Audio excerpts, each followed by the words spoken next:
The kids ain't grown up with our loving them. They all grown up with hates and all that. Always looking over your shoulder, always wondering what was going to happen next. Always living in a state of fear, really.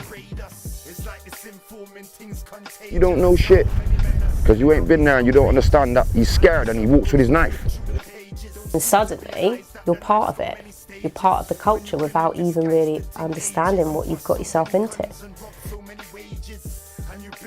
I don't really understand why he does it. I've tried to talk to him. I don't get why he does it, and I don't think I ever will. Death, violence was all part and package of the journey.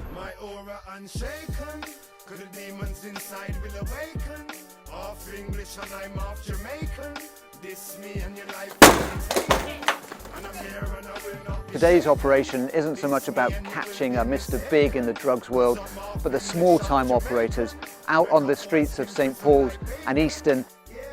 We were very concerned because we saw an increase in people selling drugs, and this was happening around the area, sort of near schools, near parks, and quite a lot of people were sort of upset about this, and also upset about some of the ages of the young people, you know, who were 14, 15, that they saw being dragged into this. The main Stapleton Road through Easton is my sort of neighbourhood area. Why should it just be a fact of life that if you live in these inner city areas, you have to be exposed to drug dealing activity? Because all the associated issues that we get from that, the antisocial behaviour, the increased crime rates, it's just all things that these local residents have got to put up with, and that's why.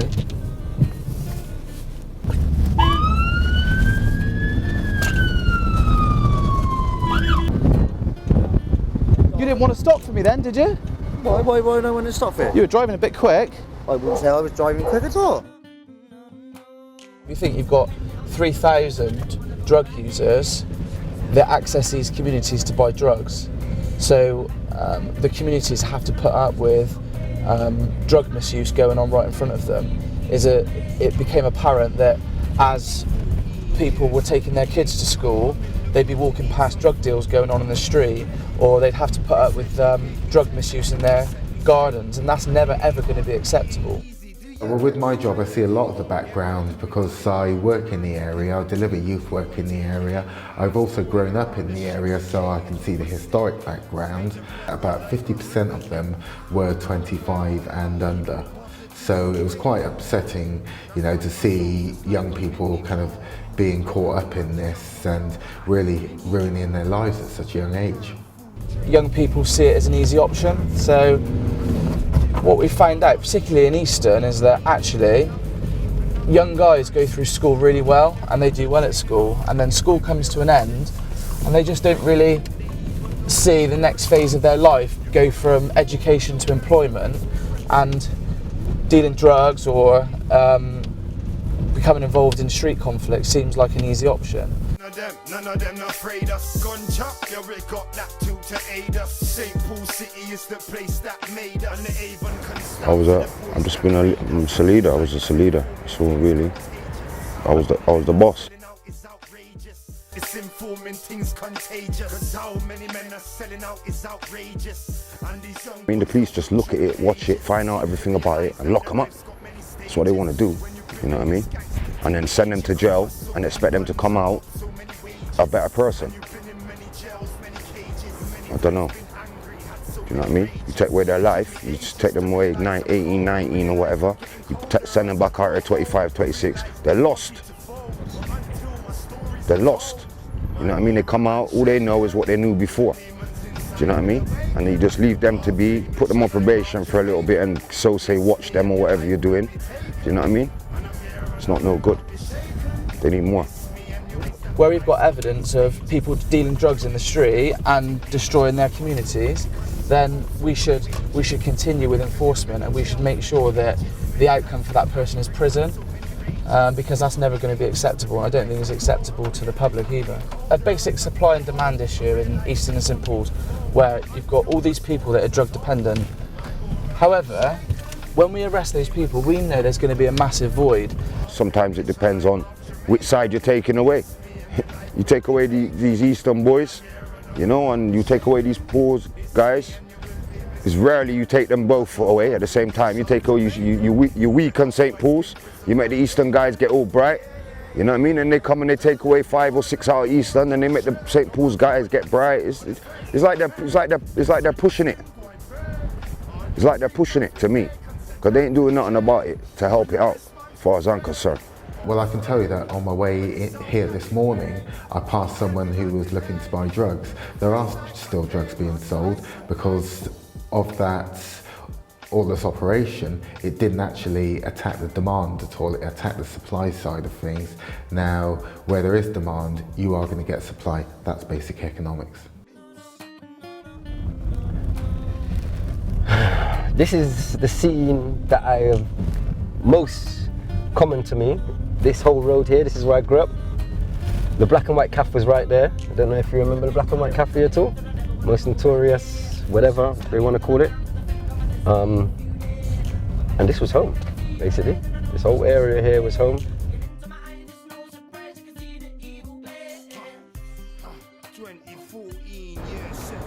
We had big aspirations as children. We wanted to be doctors, lawyers, policemen even. We wanted to be all of that when we were children, but somehow through our teenage years that got lost, and we wanted then to be successful, but we realized that, or we thought that we weren't going to be able to live out our dreams, so we changed our dreams. It changed dramatically into aggression and violence.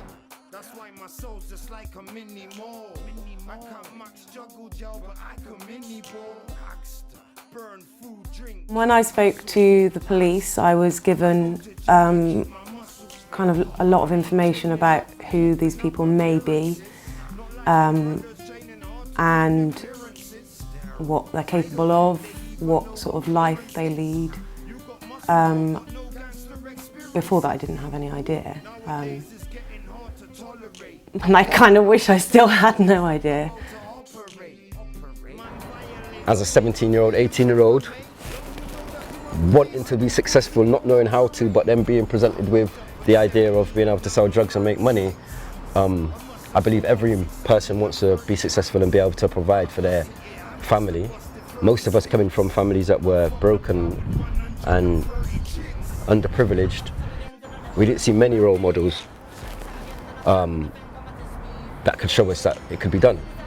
But yet we had other role models that could evidently show us that wealth was there, or riches, or whatever, the things that we thought were important. When you're 18, you think that trainers and all that sort of stuff is important, so we did what we did in order to get those things. It's a huge worry, but it's not something that's within my control, so I can only be here in the way that I am, and that he knows I'm here, and if I'm wanted or needed, I can't really do any more than that. I can't control it, I can't stop his pattern of behaviour. I can just be here for whatever happens. There is ways out. As you get older, you find that out, innit? But when you're young, you don't see none of that. The only people you see that's maybe finding a little way out is drug dealers with nice cars and look like they're finding their way out. But little do we know, they wasn't finding no way out. That's how it goes. It wasn't something that we were comfortable with. It wasn't something that we thought was good. But when you grew up in an area where you don't see much chance for change, it's easy to adapt to your surroundings, if that makes sense. So because older people than myself was doing it, I looked at it as something to be attained rather than something to be avoided. And I fell into the trap of following the masses into prison. You know, he has a family. It's not just him. His actions have consequences to all of us. And that's not fair. That's the bit where I get angry, and I just think you're just so self-centered. This is why I do what I do, because I do see the pattern continuously being replayed again in other people's lives, in younger folks' lives, and it's sad. It saddens me because I can see where it's going, and just like I was blinded as a child and thought it would be okay, I can see that they think it's okay as well. He had, unbeknown to me, been what I now know was running. He had 2 phones, and they phoned him on this phone and had threatened him that if he didn't deliver a certain amount of money the next day, then they'd come to the house and stab me to death.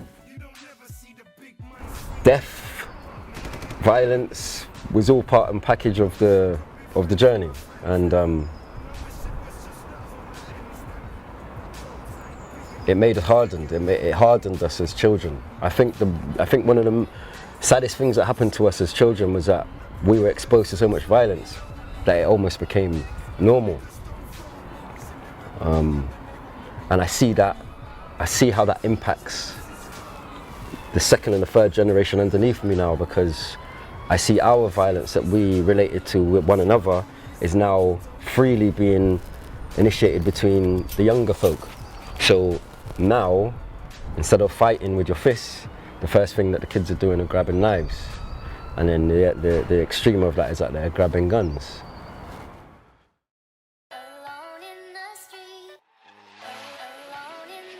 I would be a fool to say to you, we're only getting young people that have been in and out of care, that live in social housing, that have the usual social issues attached to them, because this is incorrect.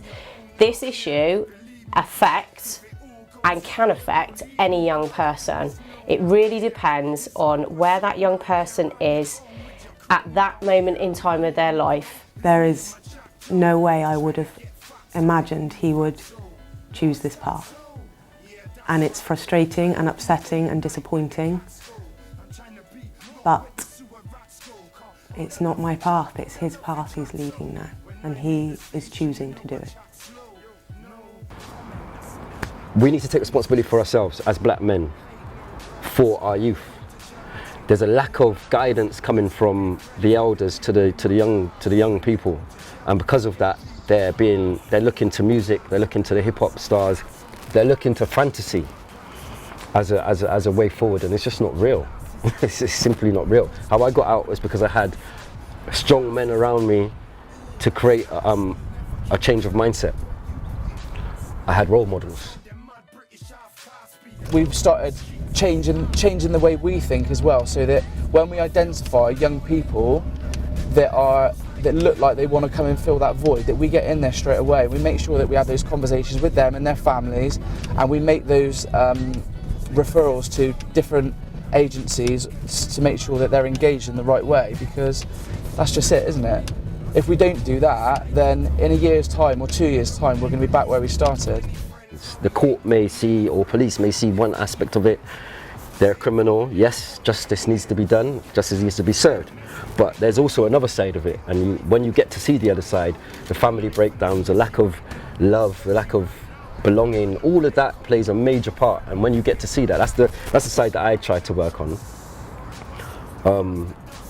It becomes very hurtful because you feel like you failed.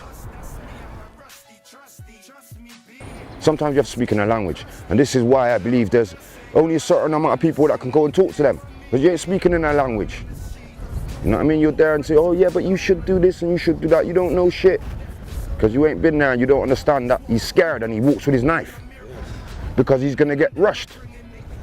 No matter what you tell him, you ain't stopping those other guys walking with their knives. So no matter what you tell him, he's walking with his thing, and that's how it goes. There is very little prevention going on. There isn't really a strategy to tackle the gang issues that happen in St. Paul's and Easton. You know, kids are still struggling at schools. They're struggling to get careers advice. When people are coming out from prison, they're struggling to get on the straight and narrow, to access benefits, to access housing. And there is a lot more that society can do. Bristol, the wider communities, the organisations and institutions, they need to become more aware of the battles that are being faced by these young people in order to help them.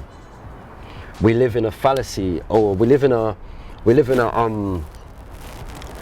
society where you're taught as long as you have education and as long as you toe the line, you can be successful in life. And for the young black male, that's just simply not true. On your own out here, believe me, blood. If it all goes wrong, they'll all leave me, blood. And it's known out here, it's a war zone out here. On your own with your chrome out here. Believe me, bro, it's me and my Jack Joe. Trying to get fat, so they call me Fatso. Oh, is that so? Yeah, that's right. I'm trying to be day and night where the cats go. I'm trying to be not where the sewer rats go.